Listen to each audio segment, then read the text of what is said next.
Right, let's get back to the lab.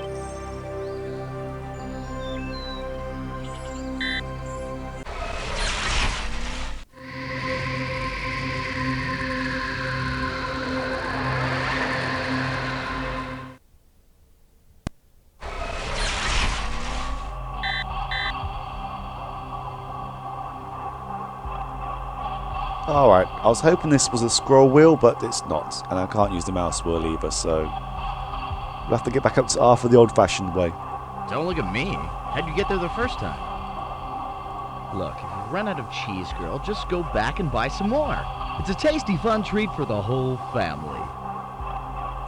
Man, the station looks like hell. Most of the habitat modules have been sheared off. The lab there also, down below.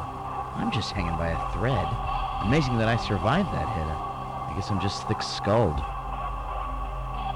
It's funny. I used to feel that station like a body.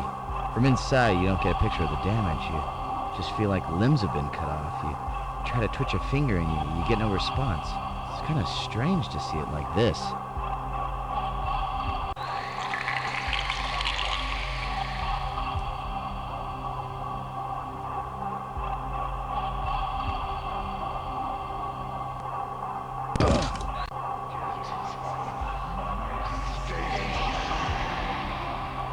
Hi again, Arthur.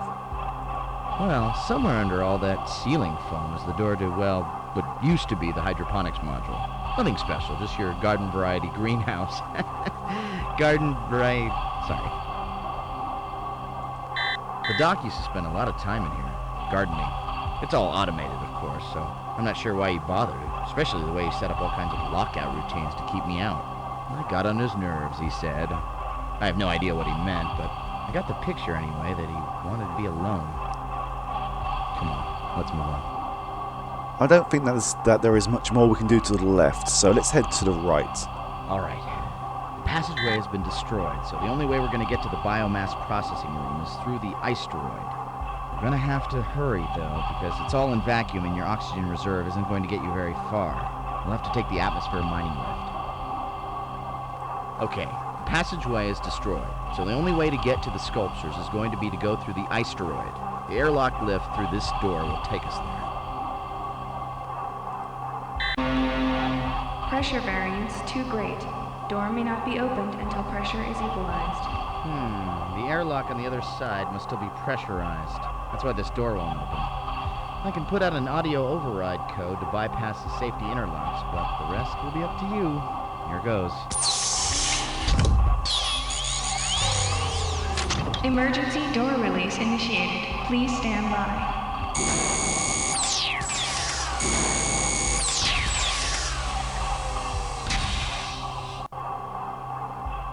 Oh, okay. This might come in handy at some point.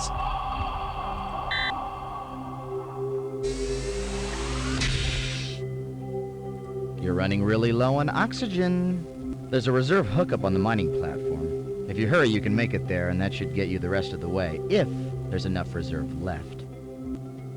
We can only hope. These lifts weren't used too often. The atmosphere mining is all automated, so they're really only for maintenance. Doc used to come up here every once in a while, because it's really quite beautiful inside the asteroid, but it's such a pain to suit up, I suppose.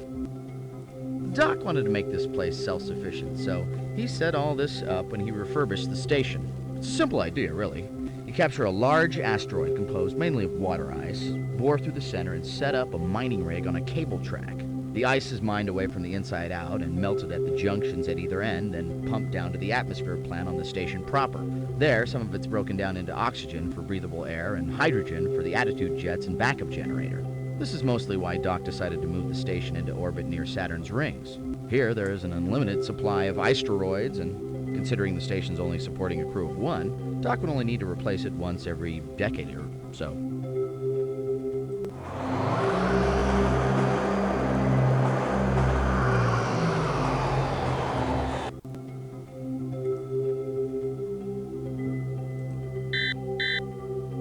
Okay, so can't access any tools at the moment.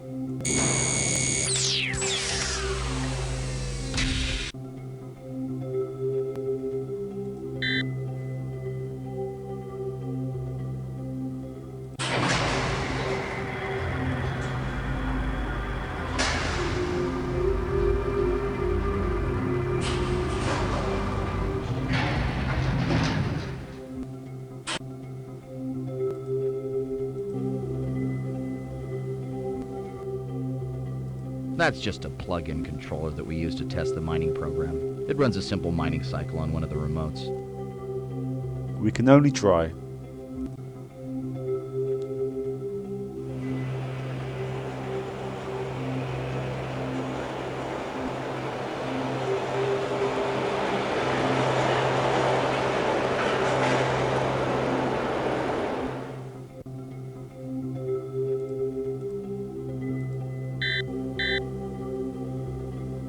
Well, I hope we have enough oxygen for this.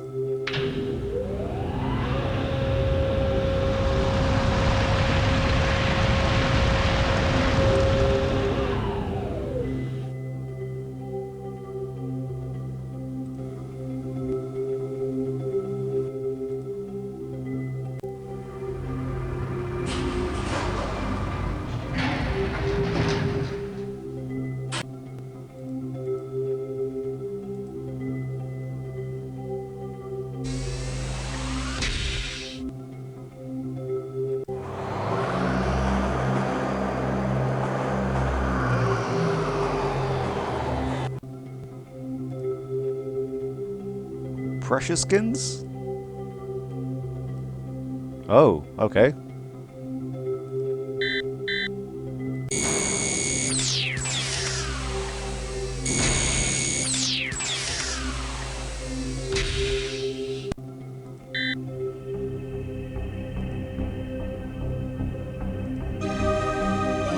This looks like it's in worse shape than the habitat wing, but really it's just the corridor that got hit hard. The lab was on the center section, though. It was sheared off completely and had my studio, and Doc was in the lab when the shower hit. I don't think it got hit directly, though. Just the section of the corridor it was attached to collapsed and it tumbled away.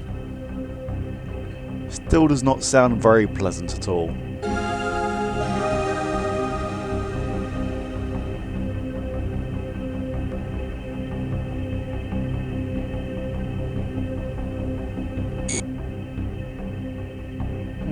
It might help to know exactly where we are.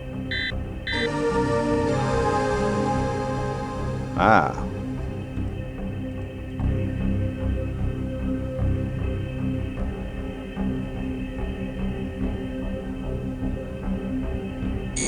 I believe that this is it. Yes, here we are.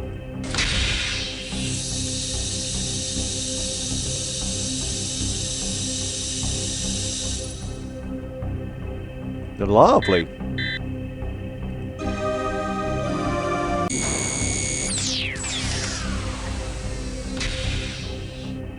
Hopefully this means that we won't die when we enter here.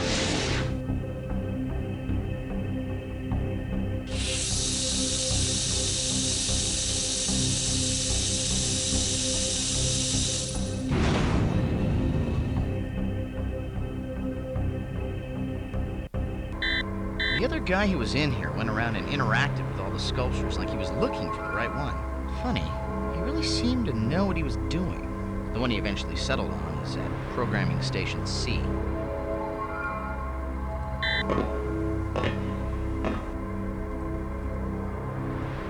You can call this the maternity ward. This is where I was born. The huge womb in the center is where the neurosynaptic polymer gel that makes up my brain mass is grown. Ringing it are the programming stations. Kinda homey, isn't it?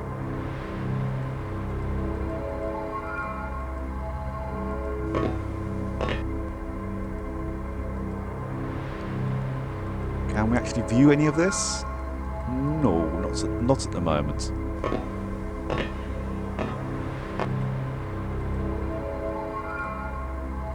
These stations are where the neurosynaptic polymer gel is programmed, sort of where my DNA is coded, I suppose. Each new function is mapped independently into a glob of gel like this by stimulating synaptic pathways with the resonance probes. Each program mass is then introduced to the parent nexus where it's assimilated and becomes part of the wetware, a little like an RNA injection.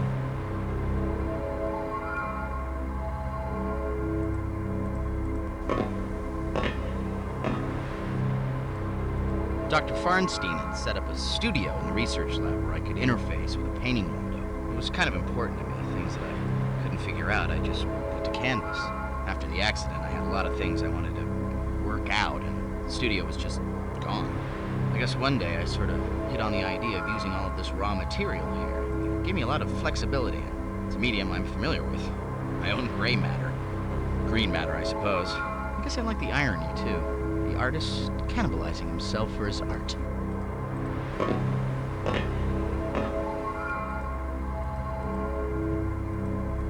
I thought that we might be able to go into another direction, but it seems like not.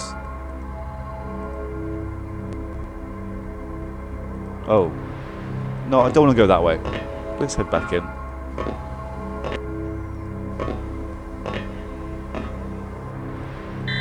Well, this is the one. If you touch it, you can see what it's supposed to do. Whatever he did to it only shows up in reaction to a specific harmonic resonance. Why go to all this trouble? Oh. I'm not too sure how I did this, but we are here. We seem to have changed direction when we went back to the entrance. I think somehow we're going to need to duplicate whatever resonance frequency was used to make the biomass react.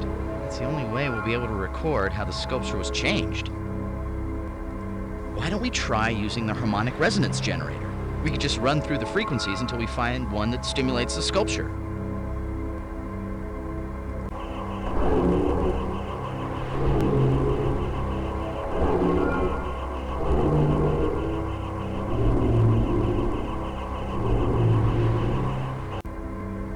Alright, it was worth a try. I didn't think it would be that easy.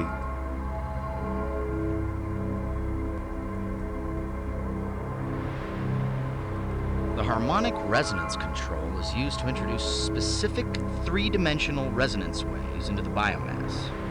Where the waves converge, the gel is stimulated into opening new patterns of pathways.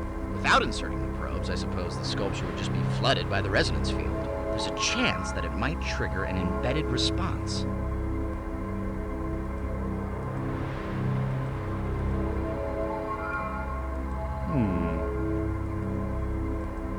I'm not too sure if there's a way to work this out, specifically, and I'm not too sure if trial and error is going to have some adverse effects if we choose the wrong one, so I'm going to go straight to this answer here. Wait.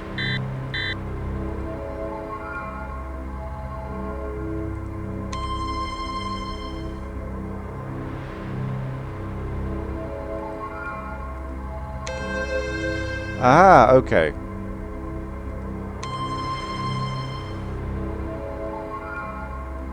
Well, I guess it cuts down on some time.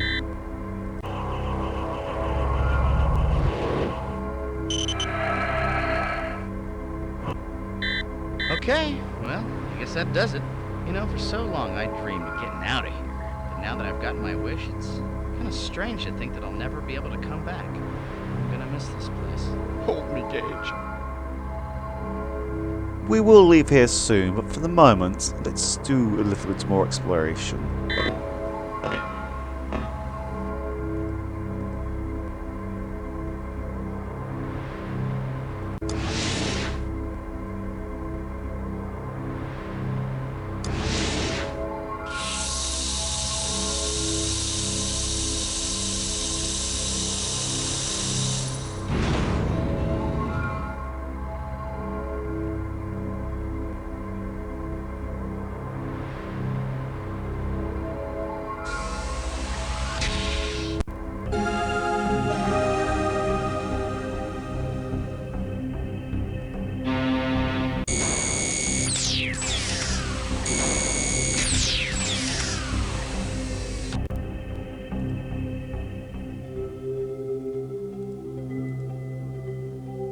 So we picked up the water canister, so it seems logical that there is somewhere to fill it here, because hopefully we'll need it in a later mission.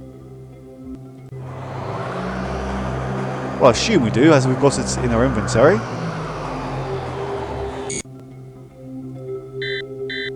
Oh, we're back to this, are we? Okay.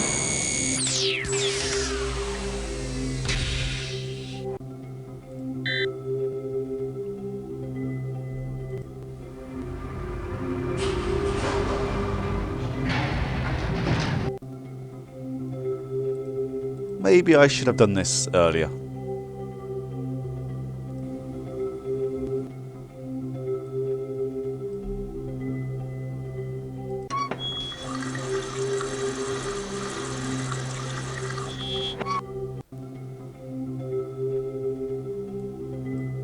There we go.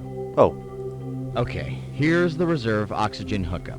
I suggest you plug in now or take really shallow breaths for the rest of your 3-minute life. This generates the gravitational field for the mass driver rings. A lot of ice shavings get caught in the inversion coils and melt, so there's a water trap built in. That's the purge valve on the right. There's also an oxygen reserve connection on the left in case a maintenance job takes too long or something. right. I believe we're actually done here. So now let's head towards another location. We don't have to go back to the apartment, I don't think so. Yeah, here we go. So let's start from the top now. Hopefully this won't affect our 3 minutes breathing time.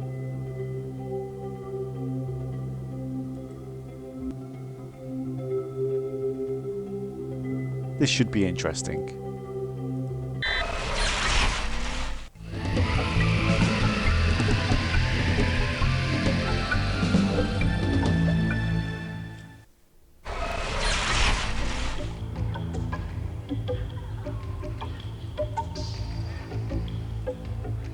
In our time, this part of the temple is destroyed, so whatever we're looking for must be somewhere else. The question is, how do we get there? That huge pyramid is the Castillo. It's dedicated to Kukulkan, who was the Mayan equivalent of the Aztec serpent god Quetzalcoatl. The structure behind it is the Temple of the Warriors. An interesting thing about El Castillo is that it was built on top of a smaller, older pyramid. In fact, some of the other Mayan pyramids have been built over the previous pyramid as many as 6 times, with the old temple still remaining underneath. I would guess that we're standing on the High Priest's grave pyramid. Historians have theorized that before it was a tomb, it was used for some other ceremonial purpose. Ah, the pelota field. The Maya played a game which was kind of a cross between basketball and soccer. Without using their hands or feet, they'd have to knock a hard rubber ball through a slightly larger stone hoop as high as 30 feet off the ground. No such thing as sore losers, mainly because the losers were decapitated. Nice. Surely we should be seen standing up here. I mean, it's very open. Overlooking the ball court is the Temple of the Jaguars, which also function as box seats for the royalty. That square building over there is the Casa Colorada. Historians believe it was the house of the high priest. That's a chacmul. They were pretty common in Chichen Itza. Generally, if you wanted to be accepted by the gods, you'd place an offering in the chacmul's hands. I've only seen pictures of them facing away from the temple, though. I wonder why this one's facing inward. I think this relief is depicting a lower priest or supplicant to the priesthood making an offering to the water god. Now, if I'm not mistaken, that symbol represents a cave inside a mountain. The Toltecs believed that the underworld was entered through a cave. Well, I would have brushed up on my Mayan if I'd known we were coming here, but I think you're going to have to find some other way to translate this. This may be a stupid question, but why aren't you using your translator biochip? Well, I will, but I wanted to hear you speak. Those are Mayan hieroglyphs. They had a pretty sophisticated pictograph writing system. Unfortunately, my Mayan's a little rusty right now.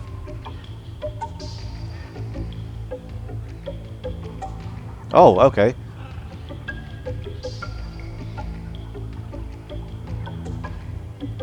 I'm sure this will make some sort of sense.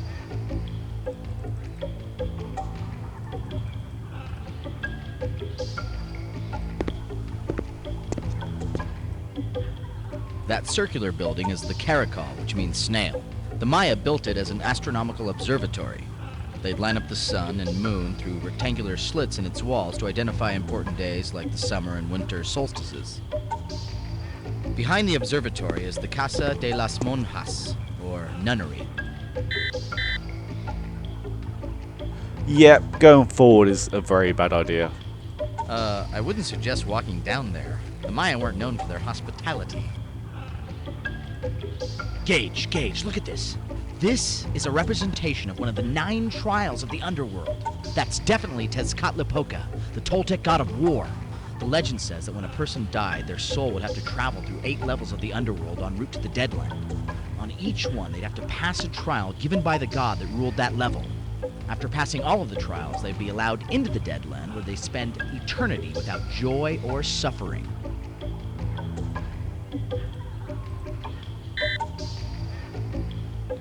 I'm guessing that we're heading towards the underworld at some point.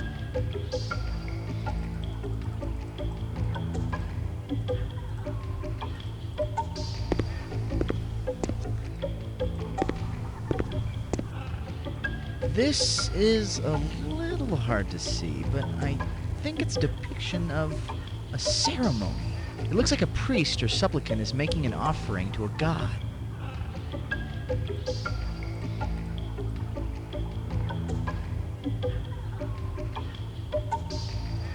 Okay.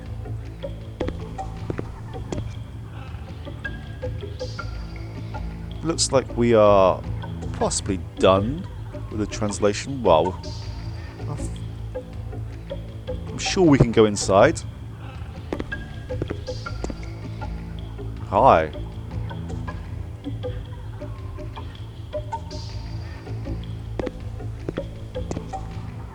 This is a Mayan ceremonial calendar. The larger disc has 20 month names inscribed in it, and the smaller one numbers the days.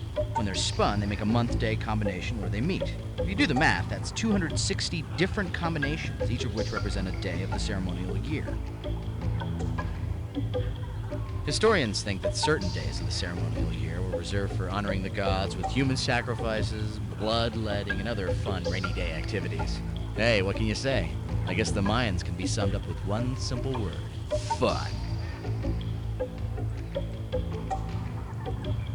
I'll do those translations momentarily. I was going to say momentarily. This looks like an ordainment ceremony. That guy with his head lowered is probably a supplicant to the priesthood who's just passed his rite of initiation. It seems like these scenes are showing ceremonies that take place in this temple. It was destroyed long before anyone had a chance to record any of these murals, so we're the very first ones to see what it might have been used for. The blue stuff in the bowl is called palm. It's a kind of incense. The Maya used it as an offering to the gods.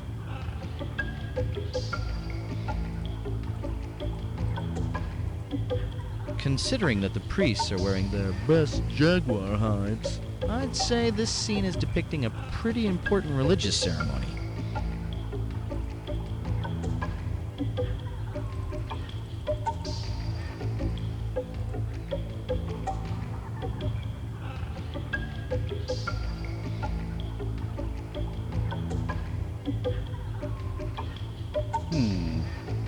I'm sure this will come in handy at some point.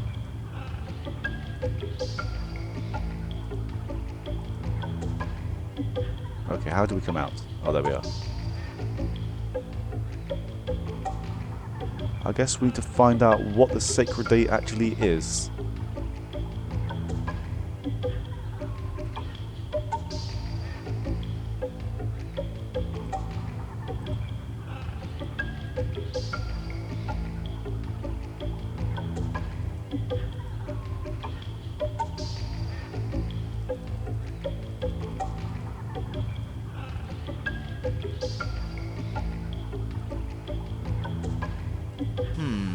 The Chakmul grants entrance to the underworld only on sacred days. Well, the statue is a Chakmul, but how do we know if today is a sacred day?